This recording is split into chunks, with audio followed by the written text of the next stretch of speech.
Hit that like button, hit that subscribe. And I know a lot of people gonna sit back. People gonna speculate. People gonna wonder, why would they even get themselves in this situation? They got themselves in this situation for one reason, because they took it for granted. They knew Young Dolph was nice to everybody in Memphis. But you can't let the niceness fool you. You know for a fact that Young Dolph, he had too many blocks. Too many people setting up shop. Big Moochie Grape already said, like, 2 of his blocks got taken down. The feds raided 2 of Young Dolph blocks right after he got sent up. I want y'all to understand, man.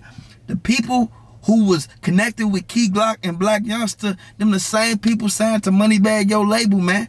This goes to show, like, you cannot stand out there and try to put yourself out there as far as you think that this is, okay, we in the street, so this gonna fly, that's gonna fly. No! You gotta live by the street code, man. You in the streets, you gotta ride by the streets. If you on the block, you have to ride on the block. You have to do what you gotta do. I want everybody to know what's really going on, because it's sad, because Big Jook locked up, man. Free Big Jook, man.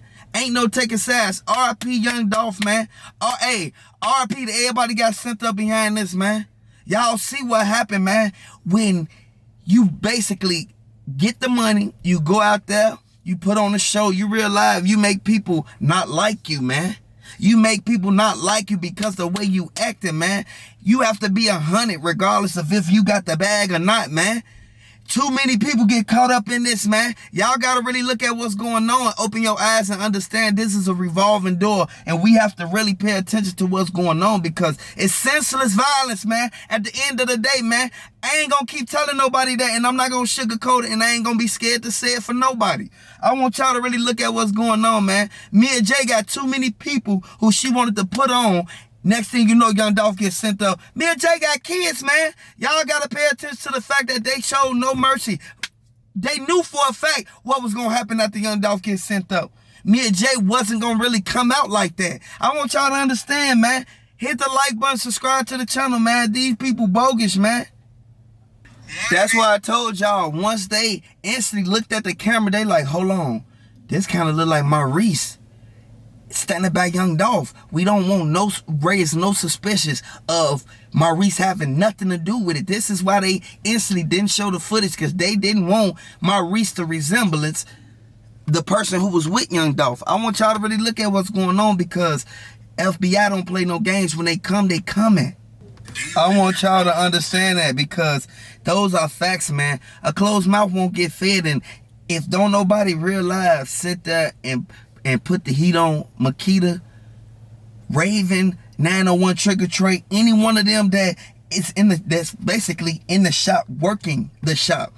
Man, if don't nobody want to put no pressure on them, man, it won't get solved. Like, at the end of the day, they solving what they can. They only can do it one step at a time. They cannot just solve the case all in one, because they have to go through substantial evidence, which basically has to be within the lines of a reasonable doubt for them to even be able to convict them, man. I want y'all to understand, man. Some people don't know how the streets work, man. People want to look into it.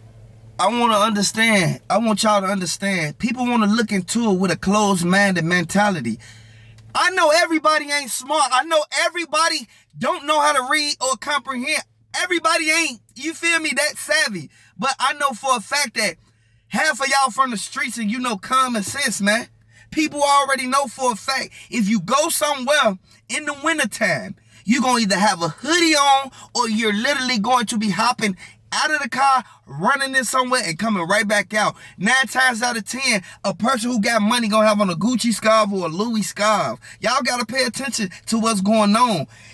The Scullies that they got for the Louis, Young Dolph had the Louis bag, man. He had the Louis duffel, man. I want y'all to really pay attention, because the prints that was found on the Louis duffel, it goes back, and they said that Maurice Hill fingerprints were found on the Louis duffel. I want y'all to understand, man. Ain't nobody finna sit there and basically go to Roof Chris, where he had the bag at. Why was Maurice Hill fingerprints on the bag? I want y'all to understand what's going on, man, because his fingerprints is not going to be nowhere around nothing that had nothing to do with something from the day before. They said Young Dolph was at Roof Chris the day before. He came to Makita's the next day when he was supposed to meet Snoop Bands. That's why Key Glock fell back. I want y'all to really pay attention to what's going on, man. And I know a lot of people sit back, people look at this as if these the same people, and I can vouch with it because these the same people, they was cool with Young Dolph once upon a time, man. If you from the hood, I can't, hey look, I'm gonna be straight up, I ain't gonna sugarcoat nothing. If you from the hood, you know for a fact that the people around you, it could be 5 people that you cool with, but 2 people out of that 5 hang with each other and they rock with each other more than they rock with you. The rest of the 3 people, they come back and relate every message that was said behind your back. I want y'all to really look at this, man, because people don't take heed to it until it's too late. Hey, welcome back to the channel. Subscribe to the channel. Make sure you like this video. Let me know if y'all rocking with Young Dolph, and let me know where y'all from, man. So because they already looked into Yo Gotti's brother, then they had to look into Yo Gotti, then they had to look into Blac Youngsta.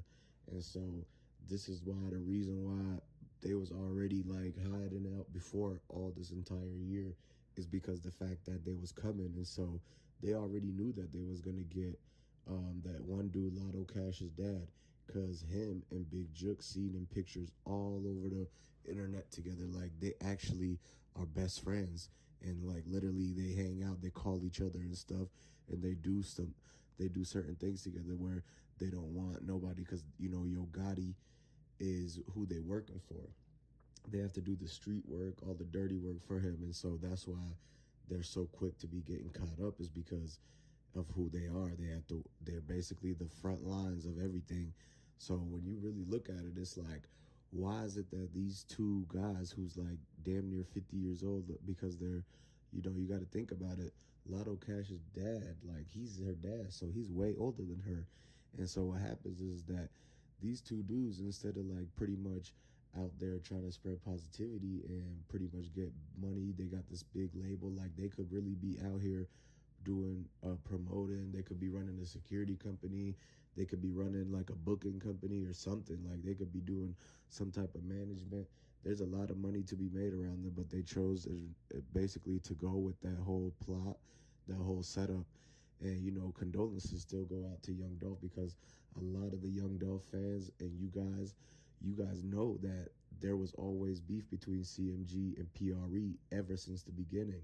And so when you look at it, like Yo Gotti's brother is pretty much part of CMG, and so that's why there's a CMG connection. Don't think that Yo Gotti didn't talk to his brother about this type of situation beforehand. Like, they already knew what they were getting themselves into, and so when everything played out at that cookie shop, that when Dolph got into Memphis that whole week, and everything was already a go. And so even people came, like the fact that Shondell went with Straight Drop all the way down from Dallas. Like, he came from Dallas, and he probably showed up with Lotto Cash Desto's dad, because they all from Texas basically.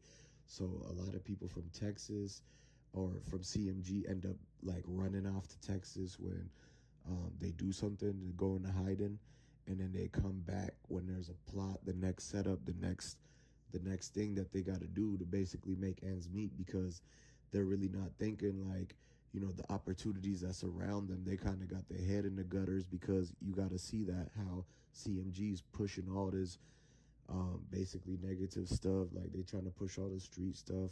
They're trying to push out here trapping. Like, they're trying to push the whole thing about like being an op, and they're trying to make that be a cool thing.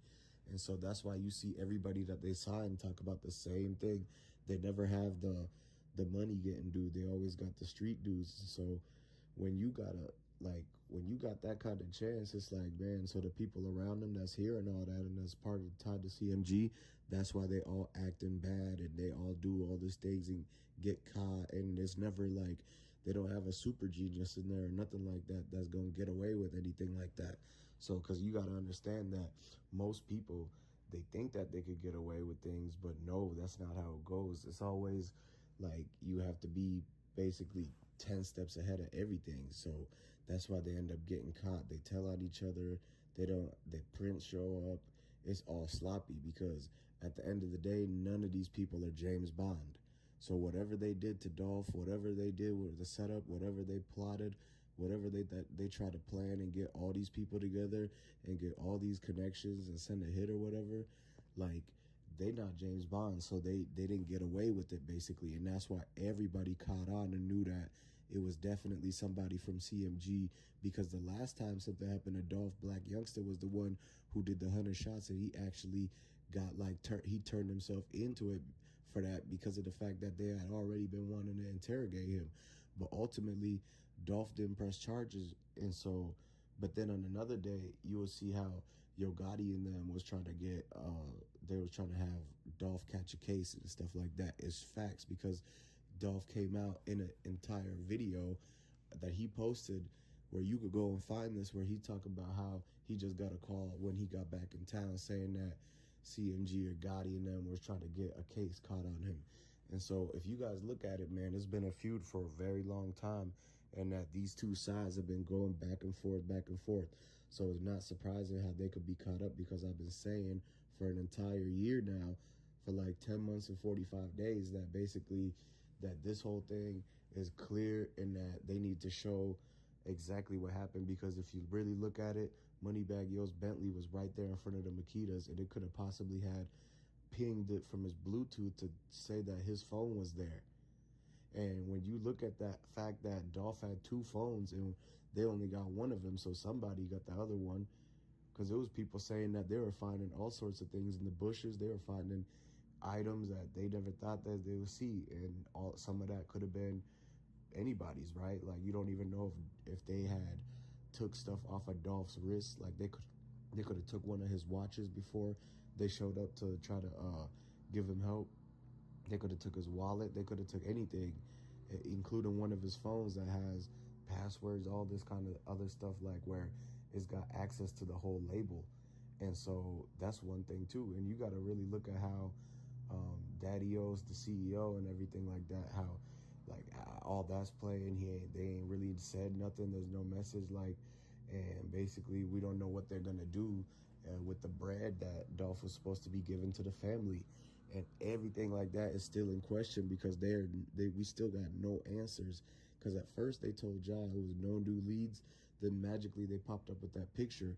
So who's in that Bentley? It's Moneybagg Yo's Bentley. We already know that because he gave that to his girlfriend, and his girlfriend posted that on Instagram when she got it, and she still had that video up. And it's a subscriber who literally lives like right in that area that knows that Bentley's always around. So they're like, yeah, actually they seen that Bentley. They know that Bentley is still parked in the driveway. And so they had to hide it, because he's like, wait, that's the Bentley that they be parking in the driveway. So they had to go and hide that. In Atlanta, they took it to the chop shop and they paid to get it all taken apart and parted out. And they shipped it literally all across the world, like parts, car parts and stuff.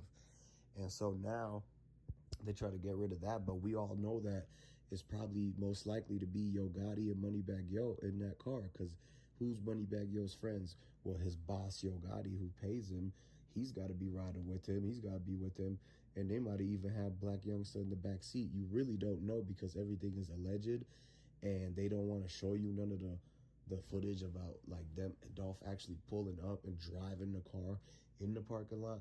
They don't want to even play none of like that or zoom in to the Bentley. It's only like 3 people who got that Bentley Bentiaga in all of Tennessee. It's a billionaire in Nashville, and it's Yo Gotti and Moneybagg Yo and them. And so when you really like, when they narrow it down and put 2 and 2 together, it should be clear, cut, and dry that this whole thing was basically, you know, it's not what it seems like. Like, they try to tell you, oh, this is random. This is not random. Everything was basically either planned or that they was playing their parts. And so what you guys got to understand is that even the people who showed up first to record, like one of them ladies ended up going missing, I'm pretty sure, because she had a boyfriend that was up in that laundromat too and knows 901 Trigger Tray. So what you guys got to understand is that this is a whole like revolving door, like a year later, and there's a lot more details that's coming now, because Big Juke told, and so did Lotto Cash Desto. And y'all know who Bankroll Freddy is, right? Well, Bankroll Freddy just got hit with a Rico like 2 weeks ago, and he might have known some stuff, or some people from his crew might have known some stuff, and that's how everything went underway. And so, because Bankroll Freddy is tied up right there with Memphis, and so it's probably people who he got caught up with who probably knew what was going on with the whole situation with Dolph, and they could have even pointed direction to which way that Lotto Cash Desto or anything like that. But that's all alleged though, because nobody actually really knows. And so, but the scenario could have played out like that. You really never know. But make sure you guys subscribe to the channel, like this video, and comment down below, and I'm gonna catch you on the next one.